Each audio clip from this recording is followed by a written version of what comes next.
This better not be a attention getter, you know. This better be a real question. That's it. How do you know you are learning from the right Dharma teacher?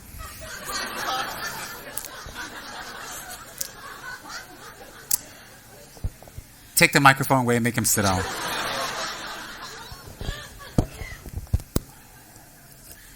You make sure his surname ends with a Rinpoche. A. B. You make sure he's tall and good looking. B. C. You make sure he's on a big throne. Next, you make sure that everybody's kowtowing to him. And the last thing is you don't ask him stupid questions. No, I'm just kidding. That's a good question. How do you know you're following your right Dharma teacher? You don't know. There is no right or wrong Dharma teacher out there. Very good question. Let me make it very clear. There is no right and wrong Dharma teacher out there. No right and no wrong. Some Dharma teachers are very illustrious and sit on big thrones and have big names. But in some previous lives, they're very simple and they stay in meditation or hermitage without a lot of students or without a lot of fanfare. It doesn't take away from their rightness. Some Dharma teachers has a huge entourage and huge students and huge temple and huge centers. Some has a little forest refuge, like a cave. It doesn't take away from their holiness. Some wear black hats. Some wear yellow hats. Some wear yellow hats. Some wear red hats. Some wear no hats. The hat doesn't signify their holiness. Some teaches you the meditation on Tara. Some teaches you on Tsongkhapa. Some teaches you on Shakyamuni. There's no difference. A Buddha is a Buddha.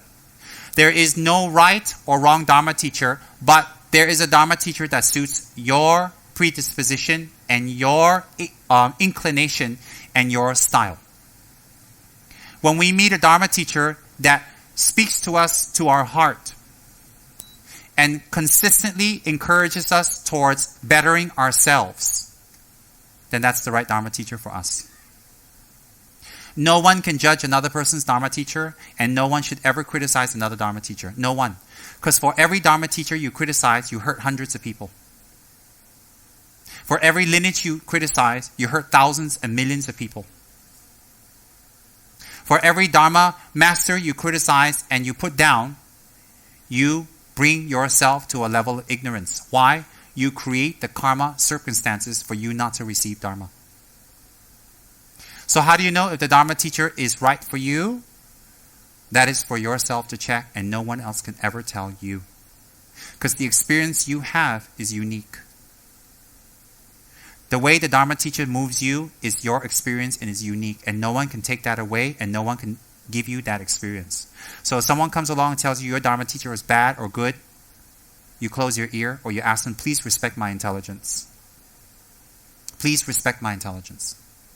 But you don't know. If you're interested in gossip, you waste your time in gossip. So how do you know the Dharma teacher is right for you? Check this. Make sure the Dharma teacher is speaking about Dharma to you all the time.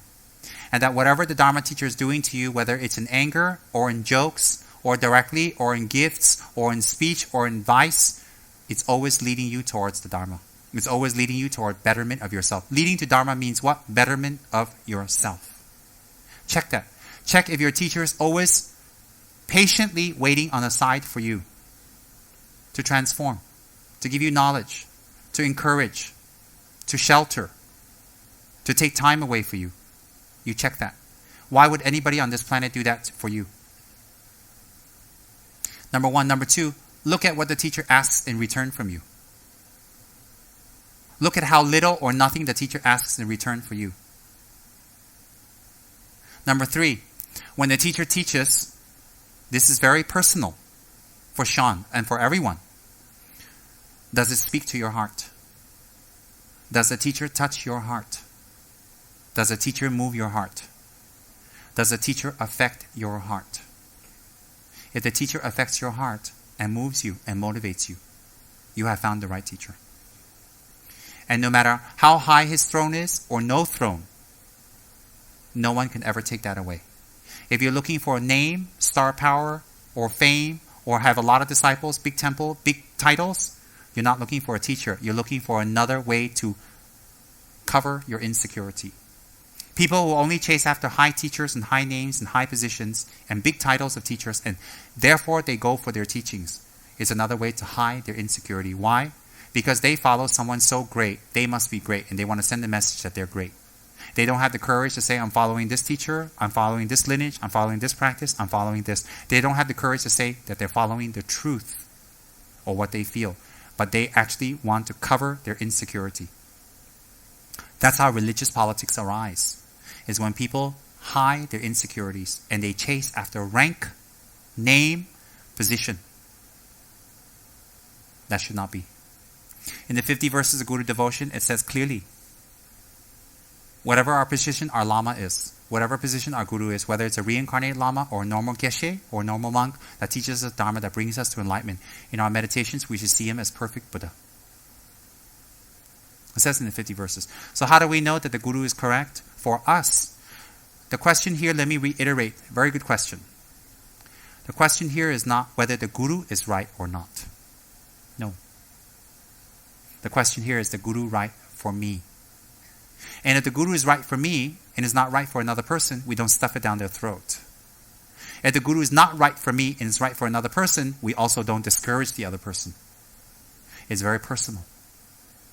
Does the Guru always send messages and makes effort for us to transform? Does the Guru always teach things for us to change? Does the Master always find one way or another to rescue us, to help us, to assist us? One. Number two, what is the Guru's relationship with us? What is the Guru trying to do with us all the time? And three, when the Guru speaks to us, does it touch our heart? Does it motivate us? Does it change our mind? And least, but not last, does the Guru actually make us think deeper? And if he does that consistently again and again, he's the right Guru for us. Being that he's the right Guru for us, it doesn't mean he's the best Guru for everybody. If he's not the right Guru for us, doesn't mean he's the worst Guru. But the most important key is to not create religious politics by criticizing, by bombasting, or out of ignorant fear, complimenting. You see, because if someone says something negative about our Guru, sometimes we need to defend and explain. Sometimes we keep quiet. We check our motivation. Is it our own fear? Or is it real? Is it real? Many people are not loyal to the Guru. Many people. When things go wrong, they run away.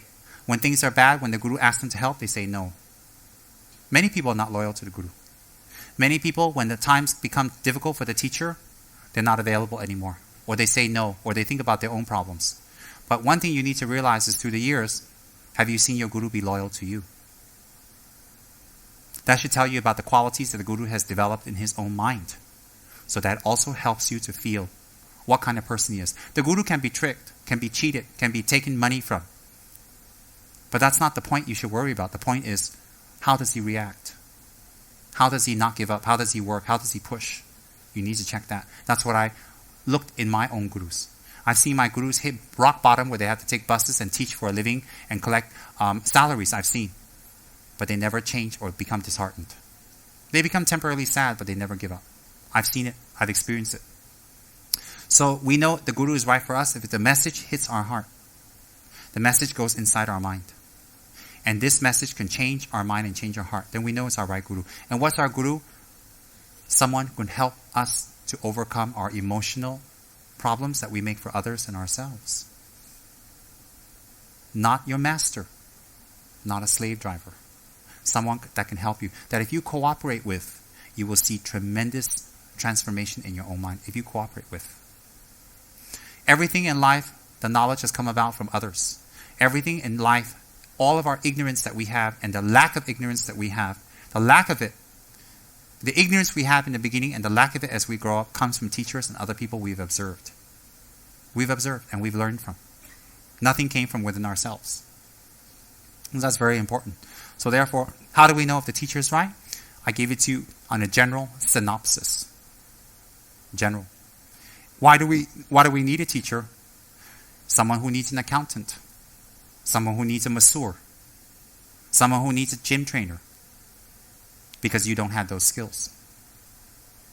So going to a masseur who can take care of your back problems and your muscle problems doesn't mean you're bad or you're ignorant. It means that you don't have those skills. This person has the skills to help you to massage or relieve your pain.